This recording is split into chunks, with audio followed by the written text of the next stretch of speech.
Senior صحافی اور تجزیہ کار حامد میر کے مطابق یہ پہلی دفعہ تو نہیں ہوا۔ فوج کے حاضر سروس افسران اور ان کی بیگمات کے خلاف کارروائیوں کی تاریخ بہت پرانی ہے۔ اس قسم کی پہلی کارروائی 1951 میں ہوئی جب پاکستانی فوج کے ایک سینئر افسر میجر جنرل اکبر خان اور میجر جنرل نذیر احمد سمیت 15 افراد کو گرفتار کیا گیا، جن میں فیض امن فیض سمیت میجر جنرل اکبر خان کی اہلیہ نسیم جہاں بھی شامل تھی۔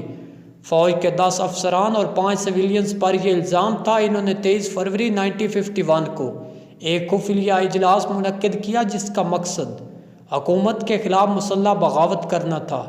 الزام لگایا گیا کہ باغیوں نے گورنر جنرل خواجہ نظم الدین اور وزیر اعظم لیاقت علی خان سے استعفیٰ لے کر ایک عبوری حکومت قائم کرنا تھی، جس نے فوری طور پر ملک میں عام انتخابات منعقد کرانے تھے۔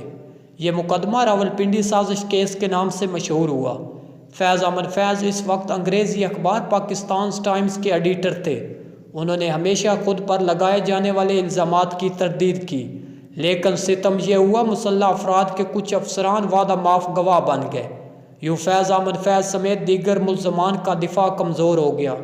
یہ معاملہ فوجی بغاوت کا تھا، لیکن ملزمان کے خلاف مقدمہ فوجی عدالت میں نہیں چلایا گیا، بلکہ ایک 3 رکنی خصوصی عدالت میں مقدمہ چلایا گیا۔ اس عدالت میں 3 جسٹس شامل تھے، ایک کے بروئی سرکاری وکیل تھے، جبکہ بنگالی لیڈر حسین شہید سہروردی ملزمان کے وکیل تھے۔ میجر جنرل اکبر خان 1948 کی پاک بھارت جنگ کے ہیرو تھے۔ میجر حسن خان نے گلگت بلتستان سے ڈوگرا فوج کو نکالا تھا، اس لیے عام خیال تھا کہ ان افسران کا کشمیر پالیسی پر حکومت سے اختلاف تھا۔ نسیم جہاں تحریک پاکستان کی رہنما بیگم جہاں آرا شاہ نواز کی صاحبزادی تھی۔ 18 ماہ کے ٹرائل کے بعد نسیم جہاں کو بری کر دیا گیا۔ فیض امن فیض سمیت دیگر سویلین کو 4 سال قید اور فوجی افسران کو 12 سال قید کی سزا ہوئی۔ 1956 میں حسین شہید سہروردی وزیر اعظم بنے۔ انہوں نے تمام سزا یافتگان کی رہائی کا حکم دے دیا۔ ان افسران کو سزا دلوانے میں جنرل ایوب خان نے اہم کردار ادا کیا، لیکن بعد ازاں انہیں صاحب نے گورنر جنرل اسکندر مرزا کی ملی بھگت سے پاکستان میں پہلی کامیاب فوجی بغاوت کی اور کچھ عرصہ کے بعد اسکندر مرزا کو بھی فارغ کر دیا گیا۔ جنرل ایوب خان کے جبر و استبداد کے خلاف آواز بلند کرنے والے لاتعداد سیاستدان، صحافی اور ادیب گرفتار کیے گئے۔ اسی دور میں سندھ کے ممتاز شاعر شیخ ایاز کو گرفتار کر کے سائیوال جیل میں قید کیا گیا۔ شیخ ایاز نے سائیوال جیل کی ڈائری میں لکھا کہ ایک دن ان کی بیٹی زرینہ نے روتے ہوئے اپنے باپ سے کہا کہ بابا آپ شاعری چھوڑ کیوں نہیں دیتے تاکہ آپ بار بار گرفتار نہ ہوں۔ شیخ ایاز نے اپنی بیٹی کو تسلی دی اور کہا کہ گھبراؤ نہیں، جنرل ایوب خان بہت جلد تباہ ہو جائے گا۔ جنرل ایوب خان کا دور ختم ہوا تو جنرل یحییٰ خان اقتدار میں آ گیا۔ یحییٰ خان کے خلاف نظمیں لکھنے پر بہت سے شاعر اور ادیب گرفتار ہوئے، جن میں حبیب جالب سر فہرست تھے۔ حبیب جالب صاحب 19 دفعہ گرفتار ہوئے، 2 بار انہیں عمر قید کی سزا سنائی گئی۔ انہوں نے آدھی زندگی جیلوں میں گزار دی۔ جنرل ضیاء الحق نے ابھی مارشل لا نہیں لگایا تھا۔ امن فراز کی ایک نظم پر وہ غصے میں آ گئے۔ ان دنوں ذوالفقار علی بھٹو کی حکومت اپوزیشن کے جلسے جلوسوں کے باعث دباؤ میں تھی۔ جنرل ضیاء الحق نے امن فراز کو گرفتار کیا اور فوجی عدالت میں مقدمہ چلانے کے لیے کارروائی شروع کر دی۔ امن فراز کو اٹک جیل بھیج دیا گیا، لیکن اس دوران بھٹو نے جنرل ضیاء کو امن فراز کی رہائی پر آمادہ کر لیا۔ رہائی کے بعد امن فراز نے بھٹو سے کہا کہ جنرل ضیاء پر اعتماد نہ کرے، اور کچھ ہفتوں بعد جنرل ضیاء نے مارشل لا لگا دیا۔ ضیاء دور میں سیاسی کارکنوں اور صحافیوں کو صرف جیلوں میں نہیں ڈالا گیا، بلکہ فوجی عدالتوں سے انہیں پھانسیوں اور کوڑوں کی سزائیں سنائی گئی۔ جنرل پرویز مشرف کے دور میں تو ججوں کو ان کے گھروں پر نظر بند کر دیا گیا۔ قابل غور نکتہ یہ ہے کہ فوجی عدالتیں صرف فوجی آمروں کے دور میں نہیں بنی، سیاسی حکومتوں کے دور میں بھی فوجی عدالتیں بنائی گئی۔ یہ سلسلہ ذوالفقار علی بھٹو کے دور حکومت میں شروع ہوا۔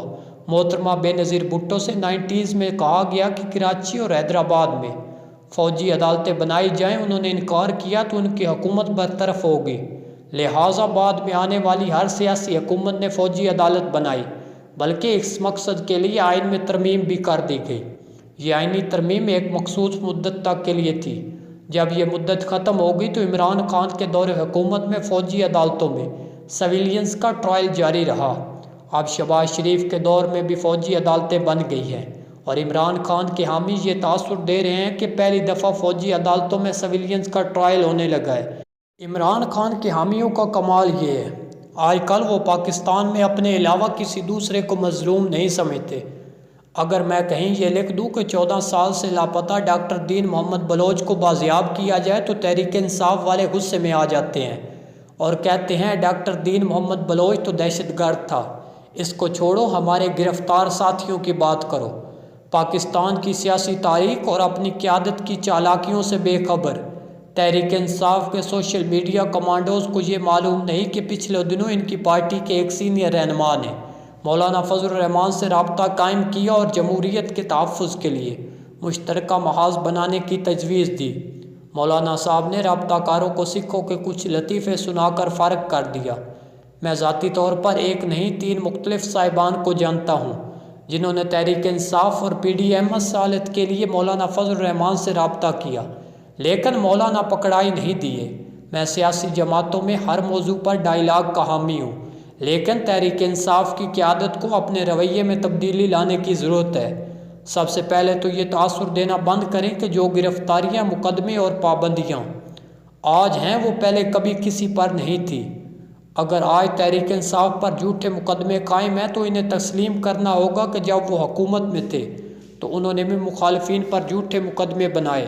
انہیں تسلیم کرنا ہوگا کہ اگر آج فوجی عدالتیں بنائی گئی تو ماضی میں یہی کام انہوں نے بھی کیا، اور تحریک انصاف کو یہ بھی ماننا ہوگا کہ ایک کام جو پہلے کبھی نہیں ہوا تھا لیکن وہ کام صرف انہوں نے کیا۔